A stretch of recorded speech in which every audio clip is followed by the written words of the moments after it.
Hola, it's me, Simon. I got a little 4th generation Eclipse. I finally got one in a manual that hadn't been absolutely clapped out. Now I'm gonna clap it out. Oh my God! Unboxing time. Epic. Time to open my $100 intake that was made specifically for the manual version of this car. Please keep that in mind. Water guard, that's pretty cool. This is our filter. Boots and clamps and hoses. Ooh! I hope that's the right size for my mass airflow sensor. Sure would be dumb if it wasn't. Had that happen before from eBay. Okay. Big, long, thick, black pipe. That's what I'm here for. And then this one actually does have instructions, which is cool. And a sticker. For $100? Shit. Sign me up. I'm gonna crack this sucker open and see what we're working with here. And there is some stuff you have to do in the wheel well. Okay, so here's our airbox. Holy shit, there's so much stuff. Looks like crap. Dumb. We're gonna start by unplugging our mass airflow sensor and unscrewing it. Keep these screws because you need them for the new one. I have a little magnetic tray from Harbor Freight that works epically. All right, so you have some bullshit over here. I don't know what this is. Some of the Toyotas and Hondas have those too. You can just kind of unplug them and leave them. The computer shouldn't freak out. I've never had one freak out on me for unplugging that. I'm gonna start by pulling this off. Oh no. Somebody JB welded my radiator back together. I wonder who that could have been. Somebody who didn't want to replace their radiator. Using a 10 millimeter, we're going to undo that and this. And then I'm also going to unplug this vacuum hose. I might have to cap this guy. We shall see. So this can come off, that can come off. Bye-bye. Then this, oh, it's about time for an upgrade. Then you can just, whee! Make sure not to damage this connector though. Just pry that mofuck off of there. Look at all this space. That looks so cool. Yeah, see what it does is it takes vacuum from the intake and then right here, it plugs in and through the computer signal and through the vacuum signal, when the intake is under full throttle or something like that, this will open. It'll pull this flap up like that.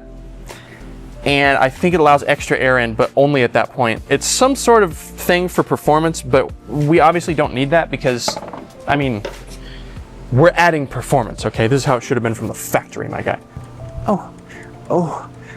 Oh, make me shift. Now, our little mass airflow sensor guy with the hose, he's gonna go right here, okay?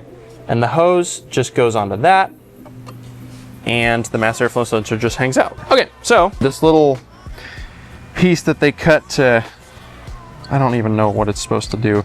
It's not cut very well, put it that way. But frankly, it's the easiest piece to modify. If I needed to, I could Dremel a bit out and have it accomplish what it's supposed to. Okay. Epic. That was so worth it. Even on the right way? No, I don't know. I just work here, brother. I'm so done. Okay. They're not flush, but they're close, and it's definitely sealed. So I'm calling it a day on that one. Ha ha. Okay, now we're gonna figure out which coupler works for this. I don't know if it's the bigger coupler or the smaller, or if they even are different. I don't think they're different. Oh, that shit's like a hot dog down a hallway. Okay, this one does change size. So, yes, daddy. I'm taking the wheel off. That's an 8 millimeter Peter. Pop clip, pop clip, pop clip, pop clip, pop clip, pop. That should be all you need to do. Other than, yeah, no, I think that's it to get to the part of the airbox that's in the wheel well. All right, here's your wheel well. We're gonna use a 10 millimeter socket to remove a couple of bolts. You got one here, and then under here, right here, this sucker. And there's one more right up here in front of the horn, or behind the horn, right here. See where I'm pointing?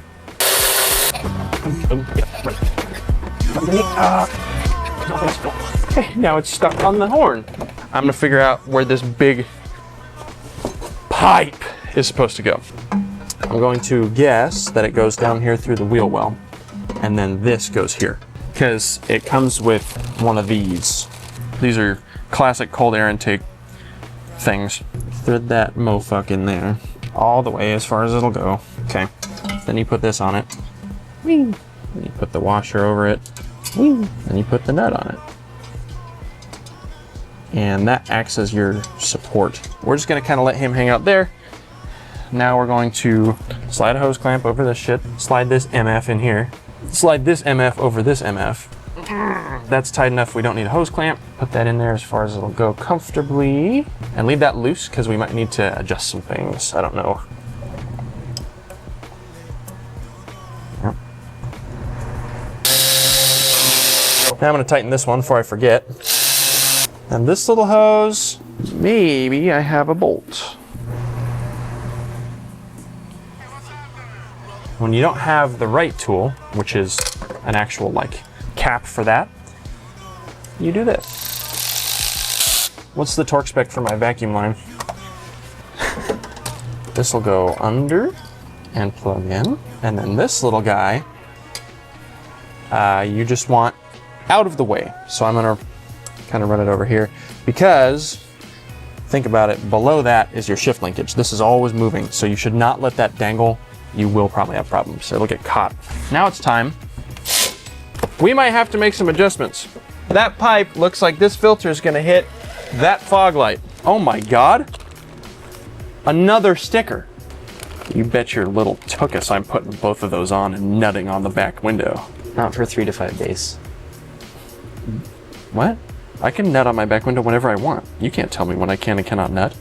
Does it fit or does it hit? It hit. Shit. Okay.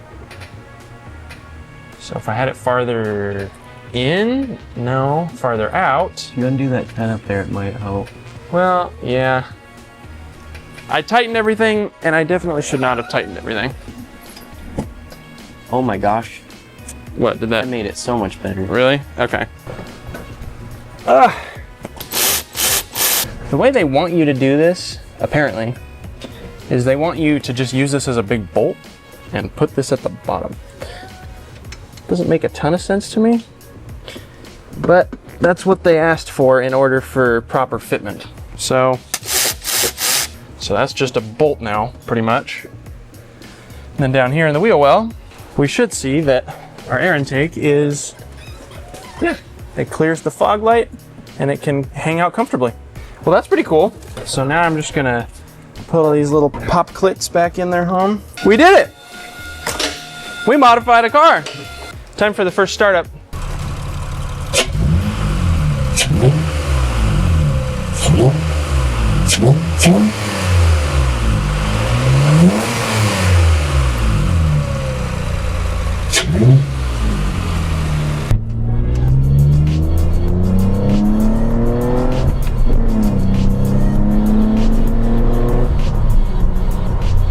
Sounds all right.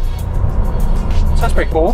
Whether or not I gained horsepower, probably not, because, well, I don't know. I'm gonna tell myself that I did. 120 bucks for the intake, like 105 for the exhaust, and 3 grand for the car, with 110,000 miles, with good maintenance history and stuff, new clutch. These cars are not expensive. The aftermarket is there, and it's very cheap, and they are way more fun than a Civic. So if you're looking for something fun to fuck around with, like, this is what I always wanted when we first did the Civic build on Grid Engine, long time ago. I wanted one of these. Like, this was the car I wanted to fuck around with. So now I finally have one. That's pretty epic. So thanks for watching. This outro will be on both the intake and the exhaust video, because I'm not doing 2 separate ones. Don't forget to like, comment, and subscribe. And if you're new here, tell me your favorite fruit in the comments. Love you, bye.